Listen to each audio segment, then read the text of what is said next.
rail industry in general. But let's start with some good news.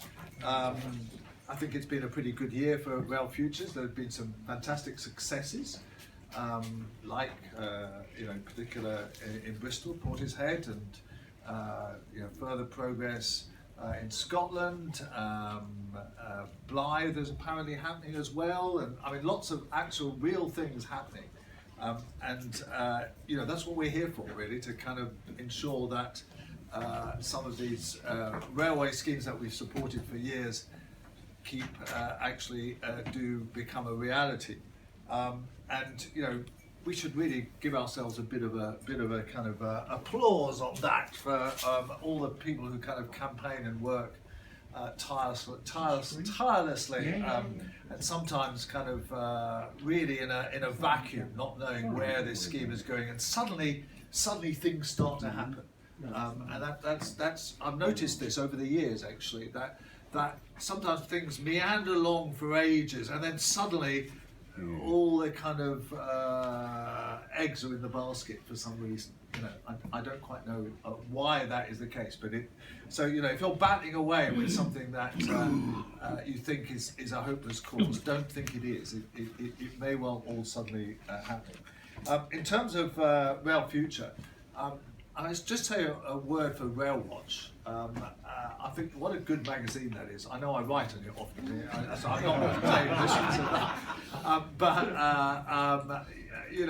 But we should really kind of give praise to everybody who contributes it, and of course the editor mainly. But it really is an excellent production, and it's very important. It's very important for an organisation like this to have a magazine and not think that it can all be done online, and kind of actually producing something that is sent out to people and that is, shows what's happening. People are much more likely to read it than if it was just online. So I'm a real supporter of that. Although it does cost quite a bit of money, it certainly is worth doing, and it's a tangible benefit of kind of being a member of Railwatch.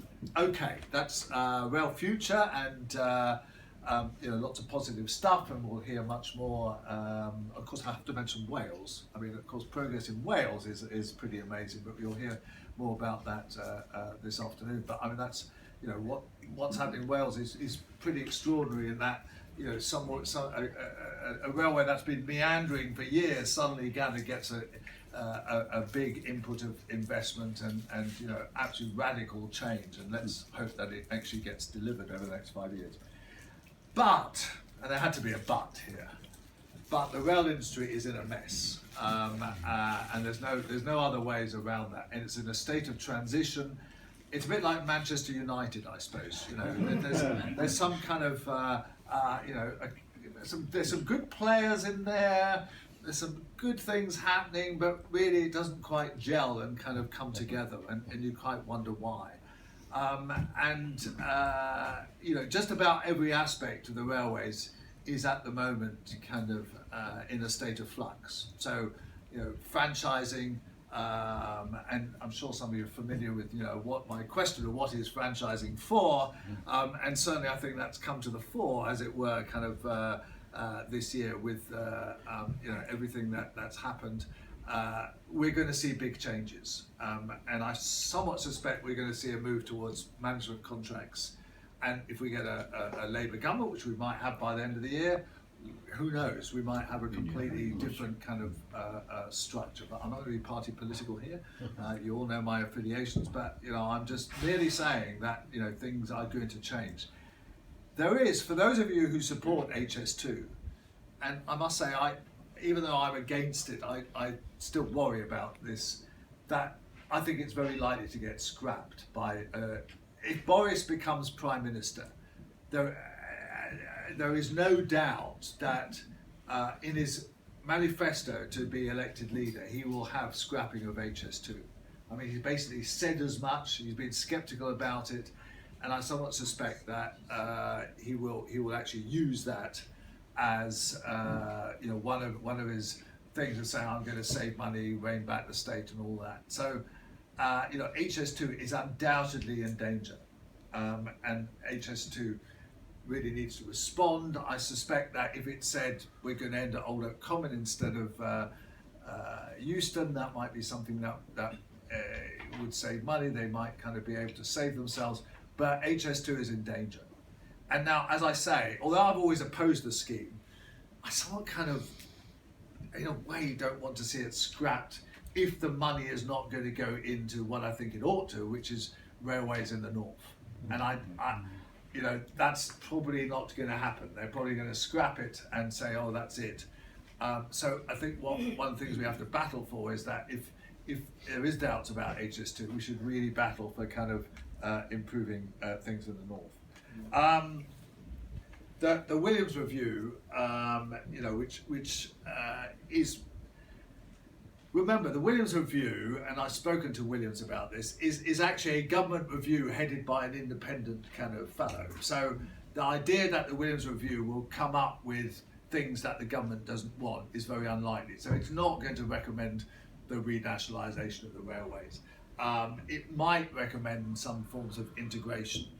It might recommend pretty much the end of the franchising system as we know it, but it's not going to kind of go against whatever the Chris Grayling wants to see it. And Chris Grayling, I'm afraid, Chris Grayling will still be Transport Secretary as long as Theresa May is Prime Minister.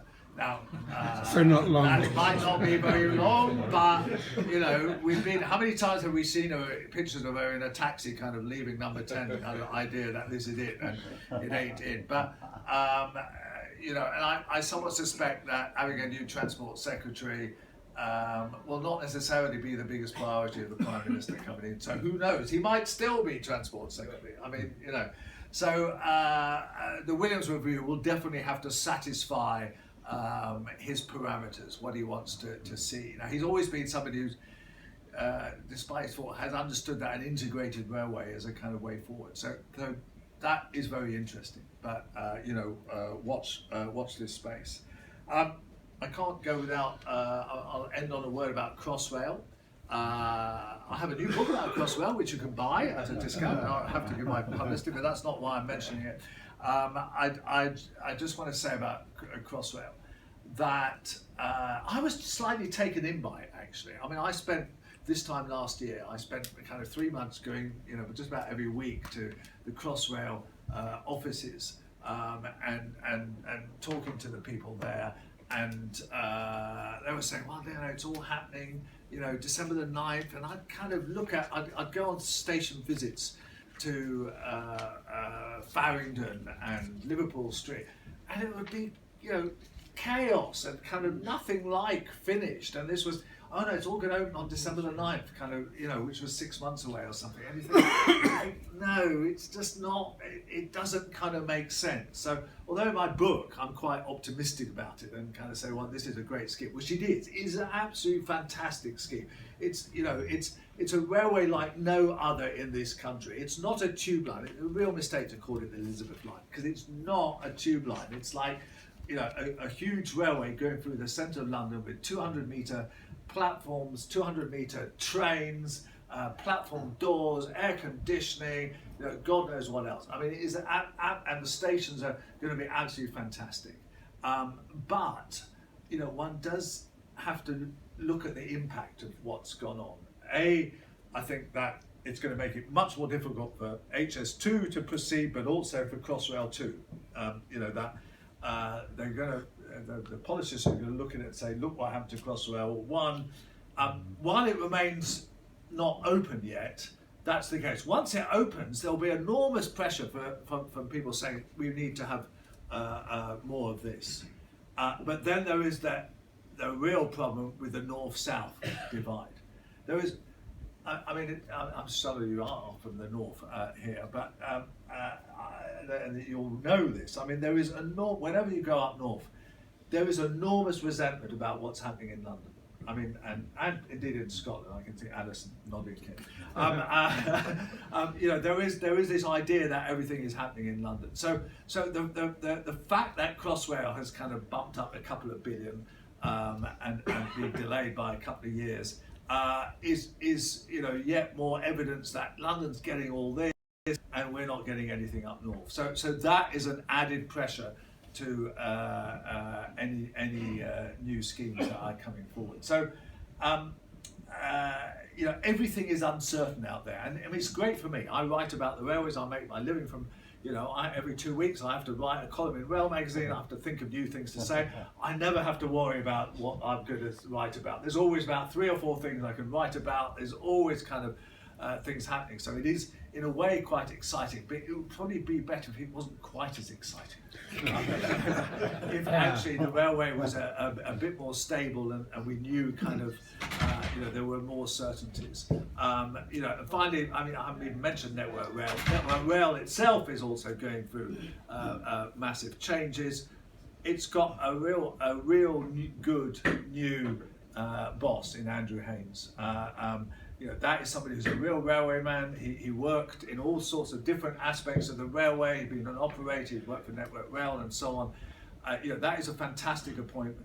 Incidentally, he's Welsh as well, so you know, all better for kind of being in Wales today. And that's a real positive aspect. When I wrote in Rail magazine that we really needed a railway person to be appointed to Network Rail, I got berated by Peter Hendy, who said, "Oh, you're insulting the current guy," and you know, and Mark Carr he was not a railwayman, and he never quite got the railways. I mean, he didn't really quite understand and got obsessed with digital railways. Andrew Haynes is absolutely the right person for the job. Hopefully we'll have him at kind of future events, Railfuture events, talking about this. I mean, you know, if anybody can sort out Network Rail, he can. But there is still this thing that overhangs everything we talk about in the railways and development, particularly relevant to Railfuture, which is that it's always so bloody expensive. You know, even kind of anything done on the railways is so expensive.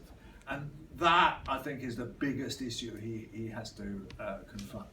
So on that note, you know, as I say, it would be nice if things were a little bit less uncertain. It would be nice if you know, things were proceeding more smoothly.